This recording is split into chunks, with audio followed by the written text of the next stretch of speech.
Hello दोस्तों, नमस्कार। आज हम बात करेंगे नई शिक्षा नीति 2020 कि नई शिक्षा नीति 2020 क्या है और इसमें क्या खास प्रावधान हैं जो आगे हमारे भविष्य का निर्माण करेगी। तो न्यू एजुकेशन पॉलिसी 2020 पर हम चर्चा करेंगे। इस पर चर्चा करने से पूर्व हमें इस शिक्षा नीति के पूर्व कौन कौन सी शिक्षा नीतियाँ बनी हैं उसके बारे में जान लेना बहुत ही ज़रूरी है।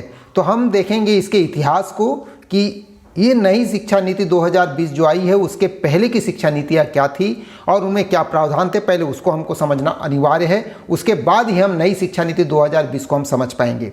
देखेंगे इसका इतिहास, फिर देखेंगे समिति का निर्माण कि नई शिक्षा नीति 2020 जो बनी है उस समिति का निर्माण कब हुआ, कैसे हुआ, और फिर देखेंगे कि 2020 की नई शिक्षा नीति जो है उसकी समिति ने कौन कौन से प्रावधान किए हैं नई शिक्षा नीति के अंतर्गत। इस प्रावधान में हम देखेंगे कि स्कूल स्तर पर क्या प्रावधान है और उच्च शिक्षा में महाविद्यालय स्तर पर क्या क्या प्रावधान है। इस सारी बातों को हम आज देखने वाले हैं इस नई शिक्षा नीति 2020 के अंतर। तो चलिए चलते हैं आगे और हम देखते हैं सबसे पहले कि नई शिक्षा नीति 2020 के पूर्व कि कौन कौन सी शिक्षा नीतियां थी और उसके खास खास बातें क्या थी। उसको हम शार्ट में हम उन बातों को समझने का प्रयास करेंगे। तो स्वतंत्र भारत की शिक्षा नीति का हम इतिहास देखते हैं तो सबसे पहले जो है शिक्षा नीति आई थी 1948 से 49 में। 1948 में जो शिक्षा नीति बनी थी उसे कहा जाता है विश्वविद्यालय शिक्षा आयोग, जिसे राधा कृष्णन शिक्षा आयोग के नाम से भी जाना जाता है। तो राधा कृष्णन शिक्षा आयोग जो है 1948 में आया और 1949 में इन्होंने अपनी रिपोर्ट सौंपी। इसमें खास बातें क्या थी? तो इसमें सबसे पहली खास बात ये थी कि इस शिक्षा नीति में व्यावसायिक शिक्षा पर सबसे ज़्यादा बल दिया गया था। व्यावसायिक शिक्षा पर सबसे ज़्यादा बल दिया गया और कृषि शिक्षा पर भी बल दिया गया, जिसके अंतर्गत कृषि महाविद्यालयों की स्थापना पर बल दिया गया था इस शिक्षा नीति के अंतर्गत। और भी खास बातें थी कि वाणिज्यिक शिक्षण को भी इसमें बल दिया गया था। अर्थात यह कहा गया था कि विभिन्न फर्मों के साथ छात्रों को व्यवहारिक प्रशिक्षण दिया जाएगा ताकि छात्र जो है वो व्यावसायिक शिक्षा को ग्रहण कर सके। इसी शिक्षा नीति में चिकित्सा शिक्षा पर भी बल दिया गया था। यानी ये सारी बातें आप लोगों को मालूम होनी चाहिए क्योंकि परीक्षाओं में, प्रतियोगी परीक्षाओं में यहाँ से प्रश्न आएंगे। तो ये थी सबसे पहली शिक्षा नीति स्वतंत्र भारत की 1948 की, जिसको हम राधा कृष्णन शिक्षा आयोग के नाम से जानते हैं। दूसरी एक शिक्षा नीति आई थी माध्यमिक शिक्षा आयोग अर्थात 1952 में, जिन्होंने 1953 में अपनी रिपोर्ट सौंपी। इस शिक्षा नीति को मुदालियर शिक्षा आयोग के नाम से भी जाना जाता है। अब देखते हैं कि मुदालियर शिक्षा आयोग की अनुशंसाएं क्या क्या थी, किन बातों को इन्होंने सिफारिश की थी, कौन कौन सी नीतियां शिक्षा के क्षेत्र में बनाई गई थी। तो माध्यमिक शिक्षा आयोग 1952 में सबसे महत्वपूर्ण बात थी कि यहाँ पर व्यवहारिक विषयों पर बल दिया गया था और व्यवहारिक विषयों की व्यवस्था की जाने की सिफारिश की गई थी। दूसरी बात ये थी कि इन व्यवहारिक विषयों के माध्यम से विद्यार्थियों का बहुमुखी विकास हो सके और उन छात्रों में उत्पादनशील, सहयोगी, संतुलित व समाज का उपयोगी सदस्य बन सके, ऐसा ज्ञान और ऐसी कला विकसित करना छात्रों के बीच ये प्रमुख उद्देश्य था मुदालियर शिक्षा आयोग 1952 का। फिर हम देखते हैं तीसरी शिक्षा नीति राष्ट्रीय शिक्षा आयोग 1964। इसे हम कोठारी शिक्षा आयोग के नाम से भी जानते हैं। कोठारी शिक्षा आयोग 1964 में ये आयोग गठित हुआ और इन्होंने अपनी सिफारिश दी 1966 में। तो कोठारी शिक्षा आयोग क्या है, सबसे पहले हम इसको समझने का प्रयास करें। तो कोठारी शिक्षा आयोग मूल रूप से स्कूली शिक्षा प्रणाली को एक नया आयाम देने के लिए इसका निर्माण किया गया था, कोठारी शिक्षा आयोग का। अब कोठारी शिक्षा आयोग का जो निर्माण किया गया तो इसमें हम देखते हैं कि 1964 को इसका निर्माण किया गया और स्कूली शिक्षा को एक नया आकार देने के लिए इसका निर्माण किया गया था। इसमें खास बात ये बता दूं कि कोठारी शिक्षा आयोग जो है डॉक्टर दौलत सिंह कोठारी की अध्यक्षता में इस आयोग का गठन किया गया था, इसीलिए इसको कोठारी शिक्षा आयोग के नाम से जाना जाता है। और एक महत्वपूर्ण बात ये बता दूं कि डॉक्टर दौलत सिंह कोठारी जी जो थे, ये उस समय में 1964 के समय में यूजीसी के अध्यक्ष हुआ करते थे, यूजीसी के अध्यक्ष थे और इन्हीं को राष्ट्रीय शिक्षा आयोग 1964 का अध्यक्ष बनाया गया था। और अब बात करते हैं कि इन्होंने कौन कौन सी अनुशंसाएं दी, कौन कौन सी सिफारिशें की थी शिक्षा के क्षेत्र में।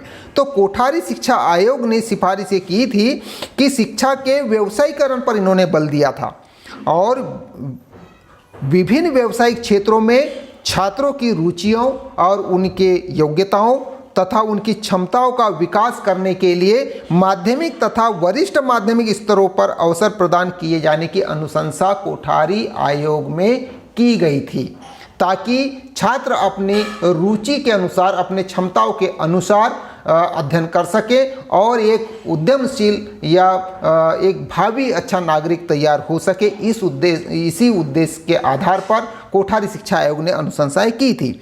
इनकी अनुशंसाओं के आधार पर कोठारी शिक्षा आयोग ने जो अनुशंसाएं दी थी, उन्हीं अनुशंसाओं के आधार पर राष्ट्रीय शिक्षा नीति 1968 लाई गई और राष्ट्रीय शिक्षा नीति 1968 में जो कोठारी आयोग ने जो अनुशंसाएं करी थी, उन अनुशंसाओं का एक प्रारूप तैयार किया गया और प्रारूप तैयार करके इस प्रारूप को प्रकाशित भी किया गया।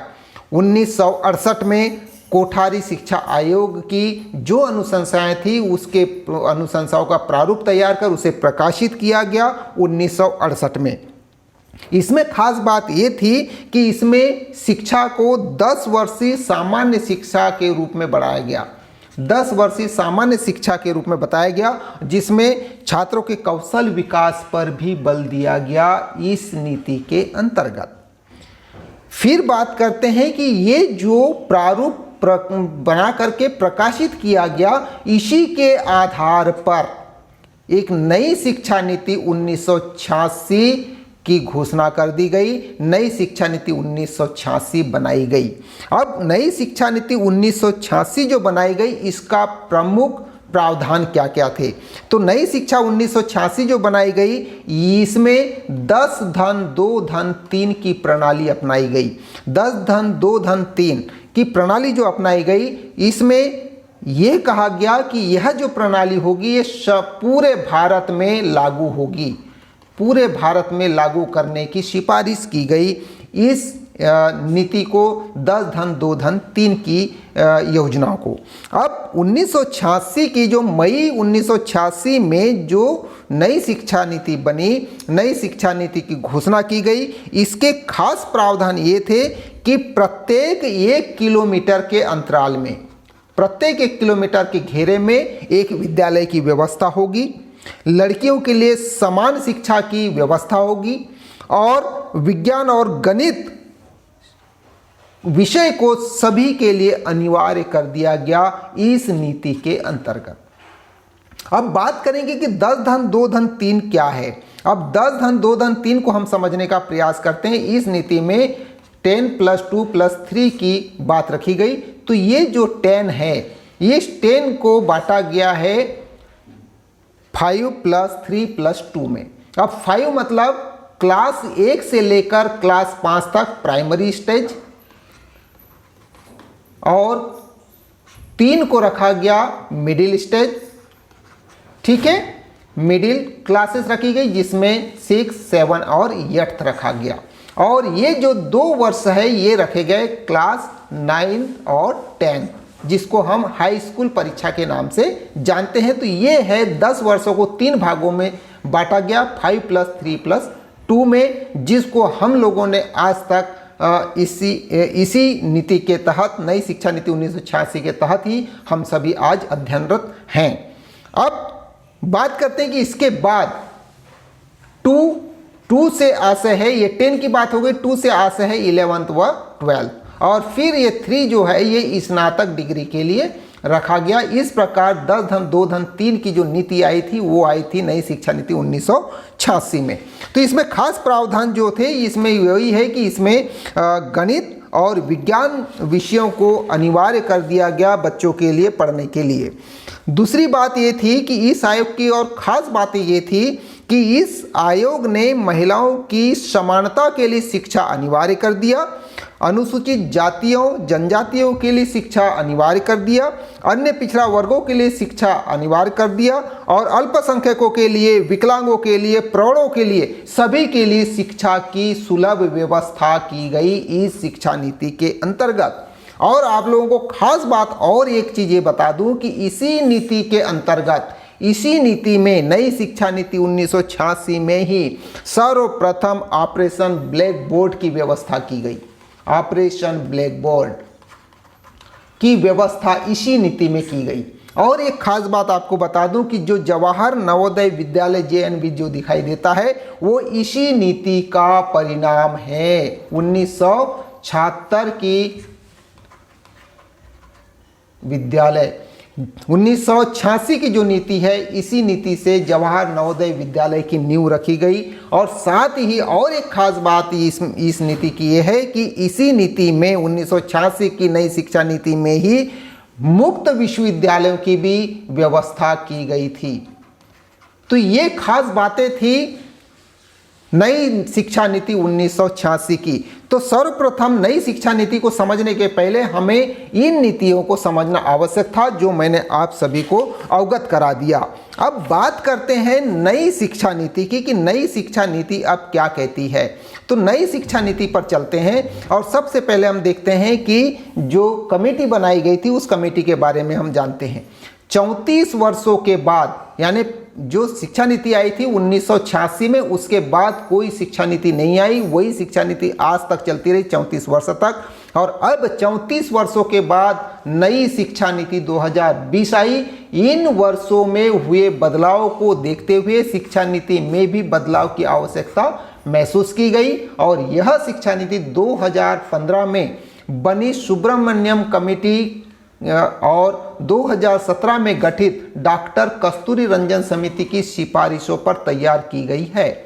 2019 में 650 पेज का एक मसौदा तैयार सार्वजनिक किया गया और ताकि इस संदर्भ में सुझाव दिए जा सकें और अब कैबिनेट की मंजूरी के साथ ही नई शिक्षा नीति 2020 को वैधता दे दी गई। इस कमेटी की सिफारिश पर मानव संसाधन मंत्रालय का नाम बदलकर शिक्षा मंत्रालय रख दिया गया और उच्च शिक्षा का नाम बदलकर भारत उच्च शिक्षा आयोग रख दिया गया। ये खास बातें हैं नई शिक्षा नीति की, नई शिक्षा नीति से संबंधित कमेटी की। तो इस नई शिक्षा नीति के अंतर्गत जो मानव संसाधन मंत्रालय है उसका अब नाम बदलकर शिक्षा मंत्रालय रख दिया गया। तो ये खास बातें हैं नई शिक्षा नीति की। अब बात करते हैं कि इस नई शिक्षा नीति में क्या है, इसके खास प्रावधान क्या क्या हैं, इसको हम देखते हैं। तो नई शिक्षा नीति 2020 जो आई है भारत में, ये 5+3+3+4 पे आई है। मतलब ये 5 धन 3 और +3 और +4, इस प्रकार से ये शिक्षा नीति जो नई शिक्षा नीति 2020 है उन्होंने 5+3+3+4 के आधार पर इसको डिवाइड किया गया है। अब देखते हैं कि 5+3+3+4 क्या है।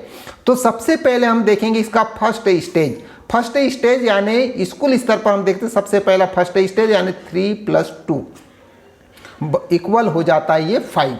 यानी ये जो 5 है शुरू के जो 5 वर्ष है इसको 3+2 में डिवाइड किया गया है। 3+2 से आशय यह है कि ये जो 3 वर्ष जो होंगे ये 3 वर्ष प्री प्राइमरी कहलाएगी और ये जो 2 वर्ष होंगे ये क्लास फर्स्ट और क्लास सेकेंड कहलाएगा। मतलब 5 वर्ष की ये जो पढ़ाई होगी जिसको हम फर्स्ट स्टेज कहते हैं, प्राइमरी स्टेज जो कहते हैं, इसमें बल दिया गया खेलो कूदो और पढ़ो। और ख़ास तौर से इसका जो उद्देश्य है बच्चों के छात्रों के बस्ते का जो बोझ है उसको कम करना इसका प्रमुख उद्देश्य है इस शिक्षा नीति का। अर्थात 5 जो पहला स्टेज जो होगा वो 5 वर्ष का होगा जिसको 3+2 में कवर किया गया है। फिर हम देखते हैं कि ये जो 3 है, 3 को बांटा गया है क्लास 3rd, 4th और 5th में, जिसको हम सेकेंड स्टेज में हम देखेंगे। सेकेंड स्टेज में class 3rd, 4th and 5th रखा गया है। मतलब ये है 3 वर्ष। अब 3 वर्षों में 3 क्लासें हैं, तीसरी, चौथी और 5वीं।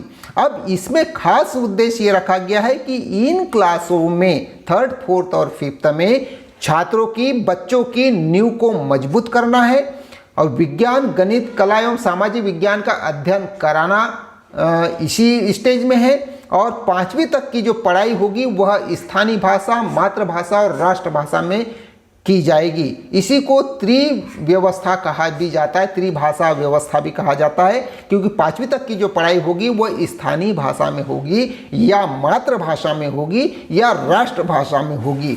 ये तय कर दिया गया है नई शिक्षा नीति 2020 में। तो ये है इसका सेकेंड स्टेज, 3rd, 4th और 5th क्लास का। फिर देखते हैं इसका 3rd स्टेज। 3rd स्टेज मतलब +3, इसमें 3 क्लासें हैं, एक है 6, 7 और 8th। 6, 7 और 8th, ये 3 क्लासें जो हैं इनको 3 वर्षों में डिवाइड किया गया। ये क्लासों में अर्थात 6, 7 और 8th में होगा क्या कि जो पाठ्यक्रम तय किया गया है उसी के अनुसार पढ़ाई होगी। दूसरी बात क्या है कि बच्चों के बौद्धिक स्तर को बढ़ाना इसका प्रमुख उद्देश्य है कि बच्चों का बौद्धिक स्तर बढ़ जाए। उनके बौद्धिक स्तर को इन्हीं क्लासों में बढ़ाया जाएगा। क्लास 6 से, इसमें खास बात देखिए, खास बात नोटिस कीजिए कि इस 3rd स्टेज में जो 6 क्लास है, 6 क्लास से ही बच्चों को कंप्यूटर कोडिंग सिखाया जाएगा। कंप्यूटर कोडिंग इसलिए सिखाया जाएगा क्योंकि भारत को चाइना से लड़ाई लड़नी है, चाइना से प्रतिस्पर्धा करके चाइना से भी आगे बढ़ना है। इसीलिए कंप्यूटर कोडिंग की जो शिक्षा है वो क्लास 6 से चालू हो जाएगी, ताकि बच्चे जो है वो सॉफ्टवेयर का निर्माण कर सके, मोबाइल ऐप जो है या मोबाइल सॉफ्टवेयर जो है उनका निर्माण कर सके। ऐसी कला छात्रों में, बच्चों में 6 क्लास से ही शुरू कर दी जाएगी। दूसरी इसकी खास बात है कि बच्चा अपनी रुचि के अनुसार इंटर्नशिप भी कर सकेगा। इंटर्नशिप से आशय ये है कि यदि बच्चे में पेंटिंग की यदि रुचि है तो उसे पेंटिंग स्कूल भेजा जाएगा, वहाँ जाकर के वो इंटर्नशिप कर सकता है। बच्चे में यदि कंप्यूटर के प्रति यदि जिज्ञासा या उसकी रुचि ज़्यादा है तो उसको कंप्यूटर शिक्षण संस्थाओं में जाकर के उसको इंटर्नशिप करने का मौका दिया जाएगा। और इस प्रकार से जिस भी क्षेत्र में यदि छात्र को रुचि है उसे वो क्षेत्र में जाकर इंटर्नशिप करने का मौका प्रदान किया जाएगा। ये खास बात रखी गई है इस 3 वर्षों में, अर्थात क्लास 6, 7 और 8th में हमारी नई शिक्षा नीति 2020 में। अब आगे देखते हैं कि इसका 4th स्टेज क्या है। 4th स्टेज में, जिसको हम लास्ट स्टेज के नाम से भी जानते हैं, यानी हमारे पास जो स्टेज बना था वो था क्या, 5 + 3 + 3 + 4। 5 में हो गई क्लास मतलब 3 + 2 यानी फर्स्ट और सेकेंड। इसमें हो गई आपके पास 3rd, 4th और 5th। यहाँ हो गई 6, 7 और 8। और अब बात आती है 4th स्टेज की, अर्थात जिसमें 4 क्लासों का विवरण रखा गया है। वो क्लासें हैं 9, 10, 11 और 12। ये 4 क्लासें रखी गई लास्ट स्टेज में, जिसको हम 4th स्टेज कहते हैं। इसमें खास बातें अब क्या रखी गई, तो इनमें खास बातें ये रखी गई कि इन क्लासों में छात्रों की विश्लेषण क्षमता का विकास किया जाएगा। छात्रों में विश्लेषण करने की क्षमता विकसित की जाएगी, ताकि छात्र जो है वो बड़े बड़े लक्ष्य निर्धारित कर सके। इसीलिए उनकी विश्लेषण क्षमता का विकास किया जाएगा इस 4th स्टेज में। दूसरी बात ये रखी गई कि इस स्टेज में, अर्थात 4th स्टेज में, स्ट्रीम सिस्टम को क्लोज कर दिया गया है, स्ट्रीम सिस्टम को बंद कर दिया गया है। जहां बच्चा जो है 11वीं और 12वीं में जाकर, 11th और 12th में जाकर, 11th में उसे विषय ग्रुप चयन करना होता था, चाहे वो आर्ट का हो, कॉमर्स का हो या साइंस का हो। तो जो विषय आर्ट के होते थे वही लेना होता था उसे, जो कॉमर्स के विषय हैं वही लेने होते थे, या जो साइंस के विषय है वही बच्चों को लेने होते थे। वो व्यवस्था अब बंद कर दी गई और अब छात्र 9th से ही अपने विषय, अपनी रुचि के अनुसार विषय का चयन जो है वो 9th क्लास से ही कर लेगा। 9th क्लास से ही अपने विषय का चयन कर लेगा। जो अभी 11th से हुआ करते थे वो अब 9 से होगा, और इसमें स्ट्रीम सिस्टम को क्लोज कर दिया गया है। अब 9th से जो अपने विषय का चयन करेगा छात्र, तो उसके लिए पूल का एक निर्माण किया जाएगा। पूल का निर्माण अर्थात इसके लिए विषयों का एक ग्रुप बना जाएगा जो उसके रुचि के अनुसार वो छात्र जो है उन विषयों को पढ़ सकेगा। इसमें आर्ट, कॉमर्स और साइंस की बाध्यता खत्म कर दी गई है। दूसरी बात है कि इन क्लासों में 9th से 12th तक अब सेमेस्टर सिस्टम को रखा गया है, अर्थात इन क्लासों में 9 से 12 तक सेमेस्टर सिस्टम लागू होगा। और इन सेमेस्टर सिस्टम में प्रति वर्ष यानी एक वर्ष में उसे 2 सेमेस्टर देने होंगे, 2 सेमेस्टर उसे देने होंगे। और इस प्रकार 6-6 महीने में छात्रों की परीक्षाएं होगी और उस आधार पर 2 सेमेस्टर के आधार पर उसका वार्षिक रिजल्ट घोषित किया जाएगा। इसमें और एक खास बात ये रखी गई है कि बच्चों को जो नंबर दिए जाएंगे, जो मार्क दिए जाएंगे, फाइनल मार्क जो दिए जाएंगे, उन फाइनल मार्क में बच्चों के व्यवहार को, उसके अनुशासन को और उसका एक्स्ट्रा जो करिकुलम है उसे भी, और अदर एक्टिविटीज़ में जो जो वो पार्टिसिपेट कर पा रहा है, जो जो अचीव कर पा रहा है, उन्हें भी उसके फाइनल मार्क्स में ऐड किया जाएगा। ये रखा गया है नई शिक्षा नीति 2020 के अंतर्गत। तो ये है हमारा फर्स्ट स्टेज, सेकेंड, थर्ड और फोर्थ स्टेज, जिसे हम 5+3+3+4 के रूप में हम जानते हैं। तो ये है हमारे देश की नई शिक्षा नीति स्कूली स्तर की। अब बात करेंगे इसके बाद कि उच्च शिक्षा में नई शिक्षा नीति क्या कहती है।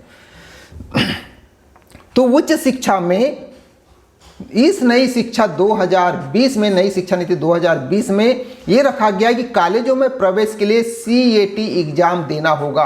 अर्थात जो ऐसा छात्र या जो ऐसा बच्चा जो कम परसेंट के कारण कॉलेजों में प्रवेश नहीं पा सकता था, तो उसके लिए अब व्यवस्था ये कर दी गई, CET एग्जाम देनी होगी छात्रों को। और जिसके कम परसेंट है वह भी अब इस एग्जाम में अच्छे नंबर लाकर कॉलेजों में प्रवेश कर सकता है, जिसे CET यानी अर्थात कॉमन एप्टीट्यूड टेस्ट के नाम से इसे जाना जाता है। ये एग्जाम कॉलेजों में प्रवेश के लिए होगी। ग्रेजुएशन की पढ़ाई को 3 और 4 वर्षों में बांटा गया है। 3 और 4 वर्षों से आशय ये है कि 3 से 4 वर्षों में आशय ये है कि 3 वर्षों को 3 भागों में बांटा गया। तो 3 वर्षों में जैसे फर्स्ट ईयर, छात्र यदि फर्स्ट ईयर कर लेता है तो फर्स्ट ईयर करने पर उसे सर्टिफिकेट मिलेगा। सेकेंड ईयर यदि कर लेता है तो उसे डिप्लोमा मिलेगा, और थर्ड ईयर कर लेता है तो थर्ड ईयर करने के बाद उसे डिग्री मिल जाएगी, बैचलर डिग्री मिल जाएगी। ठीक है, बैचलर डिग्री मिल जाएगी। तो इस प्रकार से इसके हो गए ये 3 वर्ष सर्टिफिकेट, डिप्लोमा और बैचलर डिग्री। और चौथे वर्ष वह पीजी कर सकता है, और पीजी करने के बाद ही उसे पीएचडी में वह प्रवेश ले सकता है। ये व्यवस्था रखी गई है उच्च शिक्षा विभाग में, जिसको 3 से 4 वर्षों में बांटा गया है। अर्थात फर्स्ट ईयर, सेकेंड ईयर और उसके बाद फाइनल ईयर, और उसके बाद में फिर हो जाएगा पीजी का एक कोर्स, उसका 1 साल का पीजी कोर्स, और उसके बाद पीएचडी में वो प्रवेश ले सकेगा। इस शिक्षा नीति में एमफिल की व्यवस्था को बंद कर दिया गया, समाप्त कर दिया गया।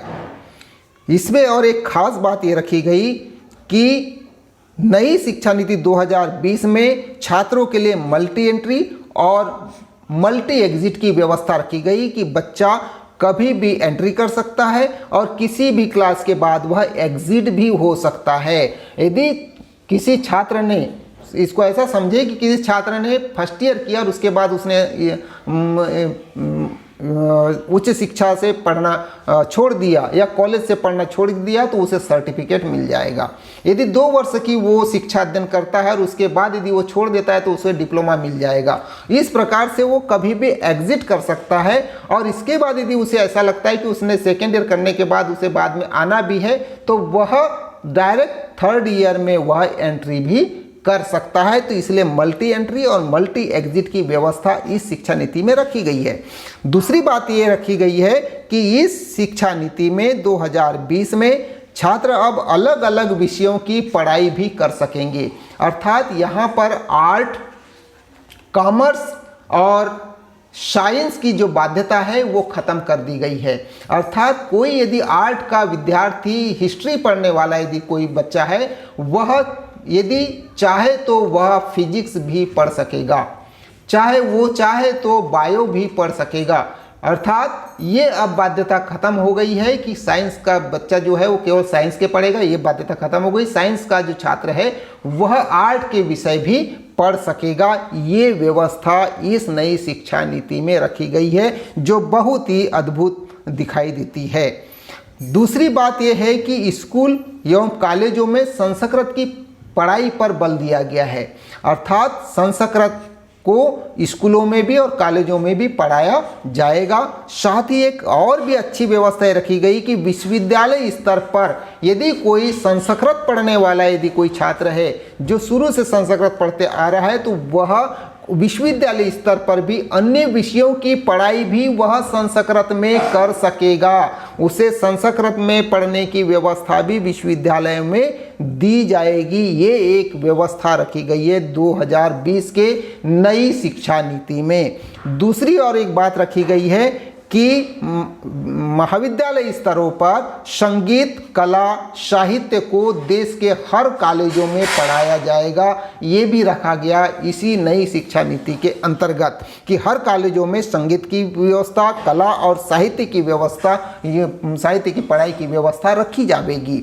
दूसरी एक खास बात ये रखी गई है कि अभिभावकों से निश्चित फीस के अलावा अन्य कोई भी फीस कोई भी नहीं ले सकेगा।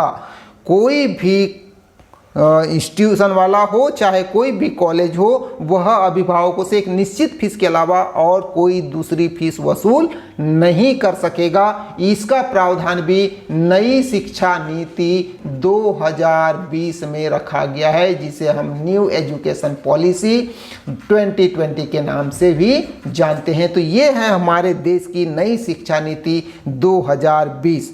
तो अब आप लोगों को बहुत बढ़िया से अब समझ में आ गया होगा। आशा करता हूं कि आप लोगों को ये वीडियो अच्छा लगा होगा। अच्छा लगा हो तो इसे आप लाइक ज़रूर करें और सब्सक्राइब भी ज़रूर करें और इसे दूसरों तक शेयर भी ज़रूर करें।